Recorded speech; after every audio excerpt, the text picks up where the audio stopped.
دنیامون شده مثل بازی، آدماش هستن یه مش عوضی. باید واقعیت رو برا تعریف کنم، به من گوش کن نگو تعطیل کنم.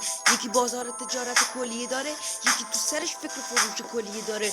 اینجا آدماش اسید میپاشن رو هم دیگه، فکر نیستن از کجا باید بیارن چهره دیگه. دولت اینا رو تایید کرده، فکر نمیکنه مردم رو تعبید کرده. اینجا آدماش به خاطر 2 قرون پول کلفتی میکنن پیش این و اون. رپ یعنی شب روز بد خوب غم بود، رپ یعنی تو تاریکی قدم زدن، یعنی پرنده از قفس پریدن.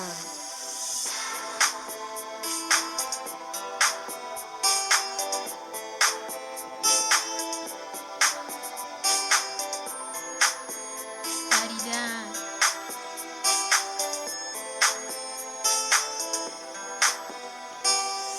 آدم همیشه از جنگ زور میگن، محبت سردن زور میدن، میشینن قصه های ناقص بهت میگن، توریه های تلخ خیز بهت بدن، با چند تا حرف شیرین از کنارت میرن، اما توی مشکلات چیزی کم نمیذارن.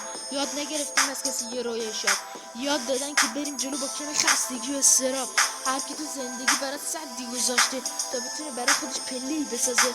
گاهی میخوام بدونم برام چه کار کردین تا اینکه آینده من خراب کردین. تو جامعه‌ای که همه هر رو میپرن، آخرش همه آدما با هم درگیرن. چقدر دویدم فهمیدم اول راه گیرم، تا سر خط میرسم فهمیدم اینجاش گیرم.